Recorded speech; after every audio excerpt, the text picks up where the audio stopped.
Hello, and welcome to this week's episode of Ant on Music. I, of course, am Ant. I'm your host. And this week we're just going to look at three bands. And, of course, we always got a box set. And if you saw the opening, montage, I guess you would say, then you would know what we're talking about. So we're going to have our opening act, and then we're going to have our headliner.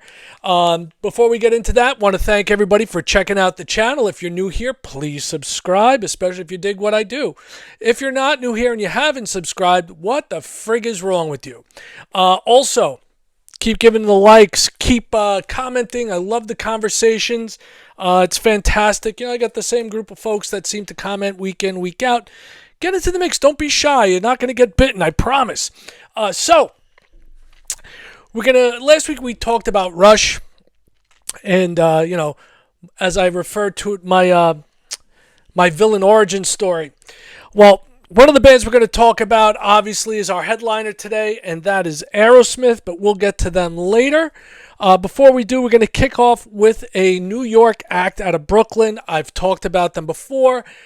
Do not tune out if you don't know who they are. Don't worry. We're going to get to Aerosmith. I promise it's not going to be that long. So, we're going to talk about this release. This was recorded direct to acetate. It is on Third Man Records, which is Jack White's label. And this is by New Yorkers Geese. This is recorded live at Third Man Records. And it was a recent release. For some reason, I decided to get it through Third Man. And when I got it through Third Man, it took them longer than anywhere else to get it out. It's a basic album, no liner notes. It's got a pretty good track listing. It's got Islands of Man, Oh Pens Do Cocaine, Half Real, Space Race, Bow Down, I Will Let You Down, Taxes, and it finishes off with my favorite tune of theirs, which is from their most recent album, Getting Killed, and that one is called Trinidad. And as I've said it before, I love that chorus. Just something about Cameron Winter screaming, "There's a bomb in my car." I just dig it. And they're a hot mess. I love them. They're New York art rock, noise rock, what you want to call it. They were on Saturday Night Live recently.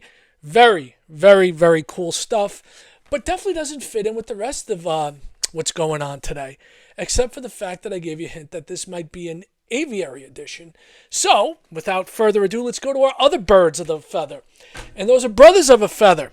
Chris and Rich Robinson are back as the Black Crowes with their latest, A Pound of Feathers. Okay? We've got a gatefold with the brothers right there, Chris and Rich. But we've got an empty sleeve here. Nothing in there. But we get a little Halloween mask, courtesy of the brothers. And you get to see the liner notes back there. No lyric sheet in this one. And it is this really cool splatter vinyl. And this was directly from the Crowes. And just like Geese, you order direct from the band. Sometimes things take longer than they should. This is not the classic Crowes lineup like with Johnny Colt, Eddie Harsh. This is Chris and Rich. You got Cully Symington on drums, Eric Deutsch on keyboards, Mackenzie Adams and Leslie Grant doing background vocals. And Rich actually does he actually does bass and guitar on this one. And I'll tell you, they've put out a couple of videos, Profane Prophecy, which is the first track, and Pharmacy Chronicles, which is the third track, and I dig them both. I will tell you, I think this is right up there so far. I know it's only March, but this is right up there for my album of the year already. That's how much I really, really love this. In between Profane Prophecy and Pharmacy Chronicles, you got another great song called Cruel Streak, and Profane Prophecy just kicks ass. What a way to open the album. Then you get Do the Parasite. The one track that I'm not terribly thrilled with on this album, High and Lonesome. All right, I don't know why it hasn't gotten to me yet. Who knows? That may change. Then you get Queen of the B-Sides, which is a nice recovery. Then on side 2, which is known as A Pound of Lead. So you got A Pound of Feathers, A Pound of Lead. It's Like That, which is great. Blood Red Regrets. You Call This a Good Time. Eros Blues. And probably the heaviest track, almost dirgy. Like, not Sabbath dirgy, but, definitely darker than a lot of the Crowes stuff, with the closing track, Doomsday Doggerel, which is really, really neat. If you haven't heard this already, check it out. I mean, they take their music, their influences of the Stones, of the Faces, and yes, Aerosmith. I do hear Aerosmith in there from time to time. And I remember when the Crows came out, they were kind of a different band. You had all these hair metal bands, and you had Guns N' Roses, which was a bit on the heavier side. But these guys came out, and they were kids, and they were playing the blues, and they've stuck to their guns. They've had, their ups and downs as siblings. They've been together. They've split apart. After Happiness Bastards in 1972, this is another great album in the Crows catalog, and I highly, highly recommend it. Give it a shot if you're not a Crows fan. It's very, very cool. So now, without further ado, now that you've clicked like and you've dropped a comment and you've subscribed, let's get to the main course. All right, and the main course for us this week is one of my all-time favorite bands. I've been an Aerosmith fan for as long as I can remember. They're one of those bands that are like basically in my DNA at this point. I remember as a kid, we had this TV repair shop. Believe it or not, boys and girls that used to repair TVs back in the day, and it was called Kraft. All right, and Kraft Television. They were on 238th Street and White Plains Road for my Bronx folk and New York folk. I know that's not many of you, but still. And I remember as a kid, I must have been like 5 or 6, and I remember seeing Toys in the Attic in the window, and I just thought it was the coolest freaking thing. I didn't even know what it was, but I was like, that's cool. I really dug that. The cover art really stuck out to me, and that's one of those things that I think is in a lot of ways missing. You don't have as many stores that have records and CDs, and I used to love just going and flipping through the records and being like, oh, that's cover is very cool. Let's pick that up. But what we're going to talk about is this. The legendary debut album, the deluxe edition of Aerosmith. Okay, so this is the hype sticker. Kind of shiny. You're not going to be able to read squat on this, so I'll read it too. It says, the original album remastered plus brand new mixes from the original masters. Live performance from Paul's Mall in 1973. So that's when this sucker came out. Previously unreleased studio tracks and a premium book with all new liner notes, photos, and more. So, in addition to talking about Aerosmith, I come out here every week and I have a T-shirt on or a hockey jersey or something relating to one of the bands at least that I'm talking about. This is how much I love Aerosmith. All right, and if the old saying, "Smoke 'em if you got 'em, show 'em if you got 'em." This is my homage to Steven Tyler and the band. If you can see that, that is, it says Rock and Roll Cowboys. A little bit of a take on Steven's, one of Steven's tattoos. Huge Aerosmith fan, always have been. Love them to death. And, obviously this came out when I was a wee one. I was only 5 when this came out. But I got into Aerosmith probably, I was one of the 80s babies when it comes to their stuff. So I got into them in the 80s. And I think the first album I got from them, which was not one of their best, was Done with Mirrors. But, I dug it enough where I went back and listened to everything back. And I was with them ever since. I was very much aware of Dream On. And a couple of songs from Toys in the Attic due to family. And this is the Aerosmith box. All right. There are 2 versions of this. All right. You have this version, which I have, which is the 4 LP. And then there is another version of it. They list it as 5 LPs, but it's not. It's 4 LPs and a 45, or a single, I should say. With both versions, the remixed and the remastered version of Dream On. And the backside has like an etching of the clouds. The difference in price, what I found was a difference of $80. $80 for 2 songs that are already contained on this just because of a cloud etching? No thank you. I'm good.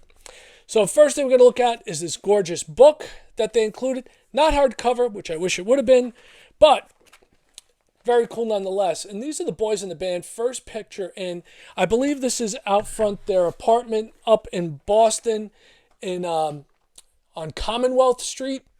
I paid a visit to it back in the day, back in the 90s, paid my homage, and it really does have some cool photos in here. And it talks about, obviously, the history of the band.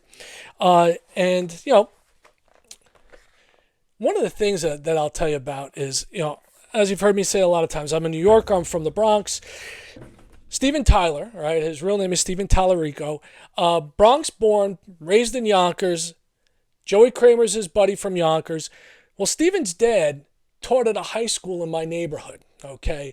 Up until recently, the most famous thing about the high school was that Steven Tyler's dad was a teacher there. And the cool thing about that was students that went to school back then, 70s and early 80s, they would tell stories of how Steven would come and visit his father at school when he was teaching, and he would sit down behind the piano and he would plunk out Dream On. So how cool is that? It was like 3 miles from my house, not even. Steven Tyler sitting down at piano at a boys and girls Catholic high school playing Dream On, looking like Steven Tyler. And there's the boys in the band, and this album is really, this is the start of everything. This is before Steven Tyler became the Demon of Screamin', before Joe Perry was Joe fucking Perry, before Steven Tyler became the Twitch in Joey Kramer's eye. It goes all the way back, and it's where they got their start. And the funny thing is, it's like, it's not nearly as heavy as you would expect it to be. It's very, very, late 60s, early 70s rock and roll flavor. We'll talk about the track listing. I'll show you the albums first. So we get the first two, all right? So you get the remastered album right here, and it's got the same running order as the remixed remastered. One's remastered, one's remixed remastered.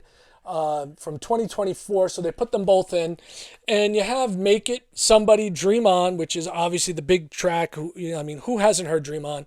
"One Way Street," "Mamakin," which is what Aerosmith named their music hall, their bar up across the street from Fenway Park, Mamakin Music Hall. "Write Me a Letter," "Moving Out and Walking the Dog."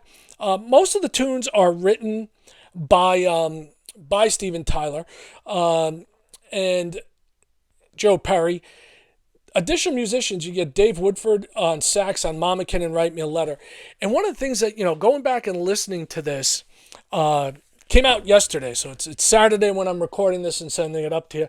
One of the things that stood out to me most, and I guess in a way, like they didn't utilize as much on later albums, was the harmonica playing. Steven's pretty damn good playing harmonica. It can't really beat that. And really, really cool stuff. Also, killer rhythm section, and Brad Whitford does not get enough credit as a rhythm guitarist. He really is like the unsung hero on the Aerosmith albums. In addition to that, you get this live at Paul's Mall. All right. Now, I'll just show you the inner sleeve of one of these because they all pretty much mimic one another. They look like reel-to-reel tapes, and the case and back, and all the albums are basic black, so nothing spectacular to see there. And they split it across two albums. Why they put it in two different covers is beyond me. So you got this one, Paul's Mall. Sounds like it's a radio concert that was broadcast. Get the introduction, then you get "Make It," "One Way Street," "Somebody," "Write Me a Letter," "I Ain't Got You," and then you get into the real funky stuff with them. "Write Me a Letter" has Woodford on sax. They actually bring him up on stage, and then you get into the funky stuff, which is "I Ain't Got You" and "Mother Popcorn," the James Brown tune. How killer is that? And it really shows where they came from. They weren't just like a rock and roll band. They definitely weren't, hard rock and what they morphed into, and then becoming a huge pop band almost by the time they crested. But they really did have a lot of soul in their music and a lot of funk. This album closes out with "Moving Out," and then you finish off the the live stuff with Live from Paul's Mall on side one of this, which you get Walking the Dog, the Aerosmith Forever Covered classic of Train Kept a Rollin', and Mamakin. Then you get unreleased studio stuff. And, I'm one of those guys that digs knowing, I love hearing, works in progress. I love hearing rehearsal takes. And on this, you get a session take of Train Kept a Rollin', Make It, rehearsal take, and then Make It alternative take, which I actually really dig. I think I like the alternative take much more so than I like the album version. I like the mix on it. Then you get Write Me a Letter, alternative take, and then you get this harmonica bass jam jelly, which is really just Steven Tyler and Tom Hamilton letting loose. And the thing I noticed about the unreleased stuff is the bass is really much more present and much more prevalent than it was in the album release mix. Not that it sounds thin, but it's definitely not as bass driven as these tracks are. And then the big surprise for me, all right, I never heard this before. Joined at the Hip, Aero Jam, all right. And if I did hear it before, I honestly don't remember. But as I'm listening to it, I'm going, wait, what was that? Hey. Oh, shoot. That's Sweet Emotion. You hear bits of Sweet Emotion in there. Then as it continues on, all of a sudden, Joey Kramer's playing what sounds like the drums from Walk This Way. So that was a very cool addition, something I'd never heard before. And I really, really was happy to find that, and I played it very loud, and it was excellent. The louder, the better. So that's what you got this week. So Aerosmith's box set, okay, featuring Dream On, the classic track, and all these other goodies. And I'll tell you, this is the first album of Aerosmith's that's gotten the deluxe treatment. They've had box sets before. Like I have the Box of Fire, I have Pandora's Box, I have a bunch of the greatest hits packages. And this is really cool because one, it gives you insight as to where they came from and where they were going. And with the Aero Jam, you really get a sense of, all right, this is where they're at, but they're already well ahead of that, and they're already moving towards the next albums. So the other thing that it gives me hope for is that if they've done this, oh, Lord, please bring on Toys in the Attic, bring on Rocks, bring on Permanent Vacation, bring on Pump, bring on Night in the Ruts, Draw the Line, bring those on as standalone box sets because I am here for it.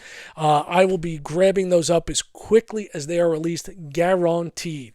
So that's everything I have for you this week. Please like, share, comment, share the video across other platforms if you see fit. I want to thank everybody for tuning in, checking out the channel. I really do appreciate your support. And until next time, subscribe. Peace, one love, music. I'm out.